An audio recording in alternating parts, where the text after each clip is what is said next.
Hello, everybody, and welcome to our Module 12 discussion of managerial accounting and cost.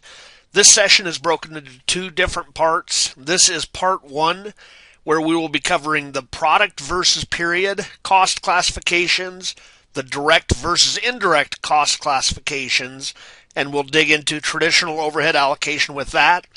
And then we will also cover activity-based costing.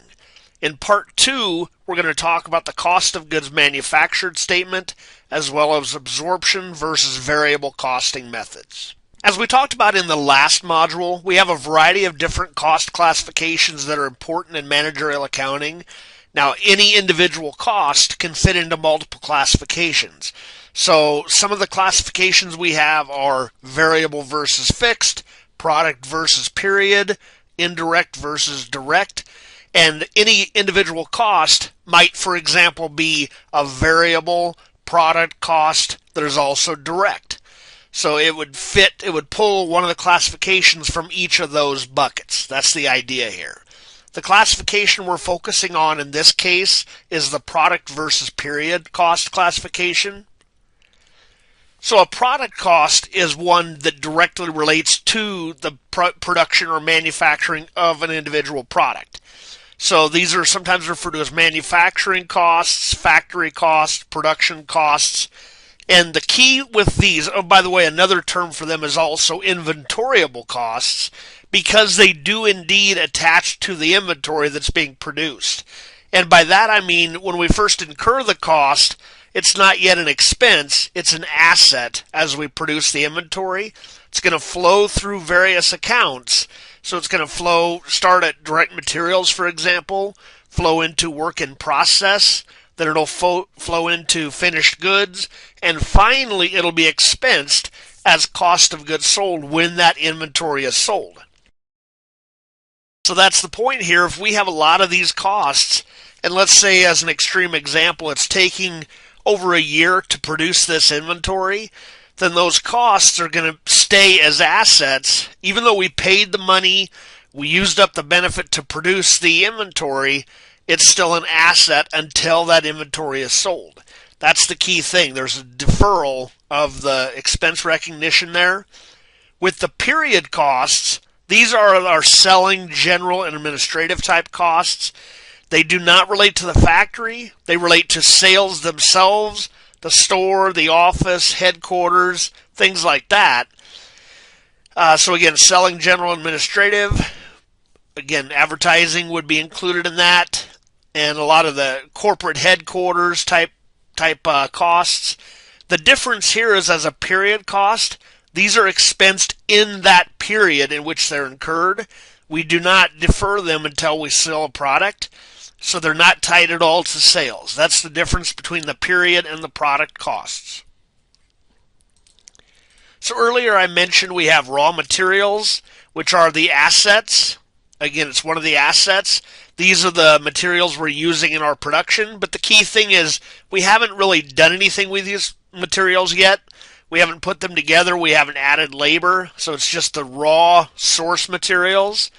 But then we get into work in process, and this starts off with materials, but we've added some labor and overhead in. We've put something together, but it's not quite yet finished. So it's going to be considered an asset still. It's not even ready to be sold yet. That's the key thing with that. Now, we keep working on this until we finally have finished goods inventory. This is work in process plus adding in more materials, labor, and overhead. It's done, it's ready to sell, but it has not yet been sold, which is why it's still in finished goods. It's still an asset until the time in which we sell it. Now, this particular inventory account, by the way, we're assuming we're a manufacturing firm here because we have these different stages of production. But if we were just buying and selling products, a merchandising firm, then basically we'd call this just regular inventory, purchased inventory, and it would be at this same level. It's ready to sell immediately in that case. So that's the product versus period classification. We're going to see that in a later statement. Let's take a look at the direct versus indirect costs as well. And the question here is whether that cost can really be traced directly to a product or not. So the direct costs, we have the direct materials and the direct labor. So these directly relate to production. That's the idea here. We know how much of that production, how much of these costs go into each unit. That's the idea.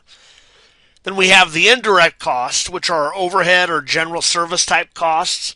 These we don't have an idea. We don't have a good way of tracking the costs for each individual product or service for that matter.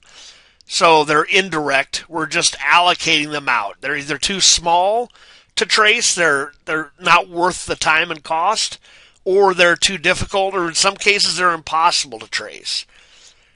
Indirect labor would be more like a supervisor and their work. That's not related to a single product at all, so there's no way to allocate that out. But we might have other costs like utilities, depreciation, things like that. So now we're going to talk about the overhead application itself.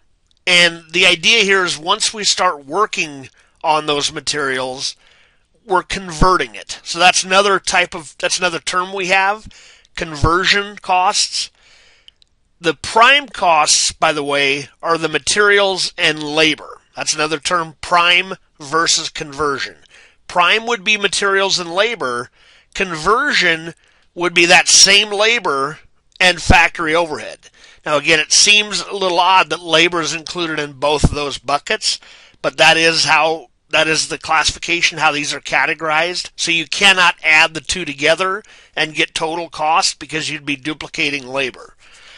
So here, labor, the direct labor, would be our manual conversion. Factory overhead would basically be our automated conversion. So we're talking about overhead. We're talking about how we allocate this overhead out. And we're starting with the traditional method in this slide. And we're allocating based on a total estimate of the overhead costs. Again, all those things we're considering overhead. They were not direct materials. They were not direct labor. All those factory overhead costs estimated, divided by the total estimated units of whatever cost driver we're using. Typically, that's labor hours or machine hours. Those are the simple ones to use under this traditional method. So we would divide the total estimated overhead by the total number of labor hours that we estimate, for example. And then as we go through production and use some of those labor hours, then they're going to get whatever that rate was, $3 an hour, $10 an hour. That's how the overhead is applied. So I'm jumping ahead a little bit there. Let's talk about some terminology now. We have cost pools. These are overhead specifically. I mean, we're talking about overhead. Cost pools could be any type of cost, but specifically here we're talking about similar types of costs. So these overhead costs themselves. The cost object is basically the objective of our measurement. What are we trying to track cost for? That's the idea behind that term. This could be a product. This could be a customer. This could be a department, a division. So we need to know how much of this cost gets moved out of the cost pool, this big pool of cost, how much of that overhead gets moved out of that cost pool to the various objects. So how much goes to each product, how much goes to each customer, that's the idea. And we do this through the use of a cost driver.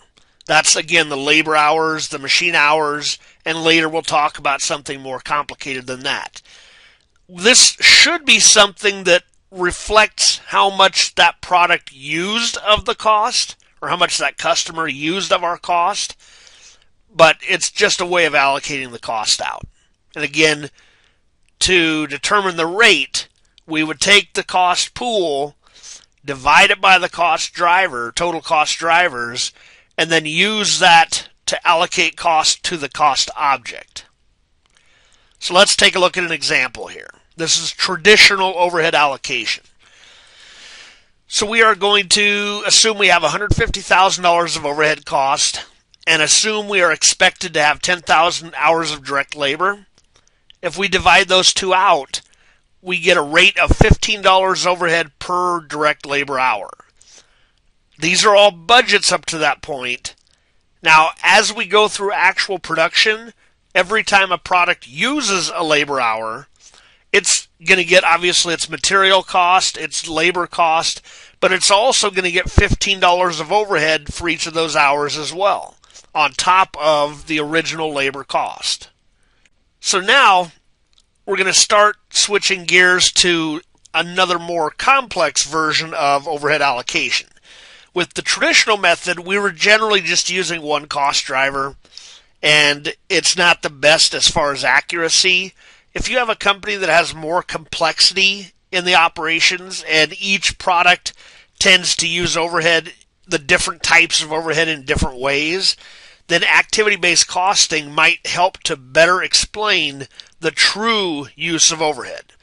So this traditional method is not very accurate when we have less labor-based work and more automated manufacturing, because that means we're going to have a lot more overhead and we're going to have fewer labor hours to even allocate things by.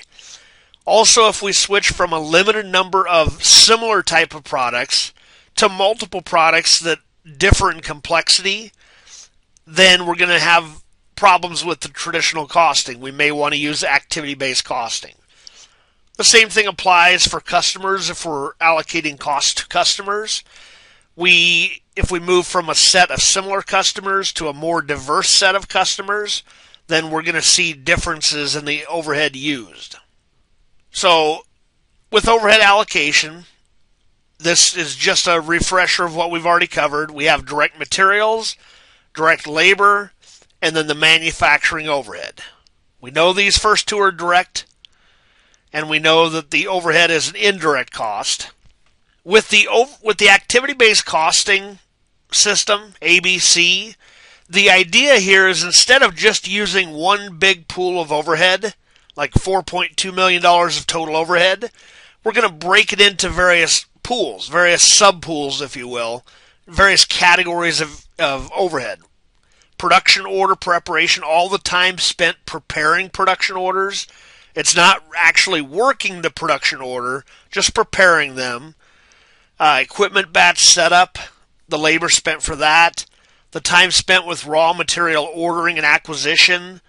Material handling, quality inspection, cleanup and waste disposal. So those are all overhead costs. They don't relate to the actual direct production of the product, but they support production. The thought here is that we know we have all these costs, but there are different things that drive each of these types of overhead. Labor hours doesn't fully explain why one product might use each of these types of costs. So instead we find an activity that we can easily track that tells us, that more closely relates to why this type of cost would be used. Production order preparation would be driven by the number of orders we actually have to prepare. If we have to prepare more orders, there's probably going to be more of that type of cost. Equipment batch setup, the more setups we have to do, the more time we're going to have to spend on that process. Material ordering and acquisition, well, hey, the more receipts we have, the more material receipts, the more materials we have, period, the more costs we're going to have. Material handling, the number of times we move the material, we're going to have more of that cost. Quality inspection relates to number of inspections. Cleanup and waste disposal is driven by the number of actually loads of disposal we have to get rid of, loads of waste. So what we would do is very similar to what we did with the traditional method, only we're doing it multiple times. We're taking the estimated overhead cost divided by the estimated total number of the driver to get a rate per that driver. $900 per order, $1,783 per setup, $78 per move. The idea here is now we can more closely track which of our products or customers or departments are using these activities up. If they use more of these activities, then they should be assigned the cost instead of just trying to spread it out more thinly across other products. So that's the idea here. So what truly drives the use of that cost? And again, if different products use different types of overheads, they use more of one cost driver than another product, then it makes sense that they should be assigned that cost If we don't use this type of method in that situation, we're going to overcost one of our products and undercost another, and therefore our price is going to be out of whack as well.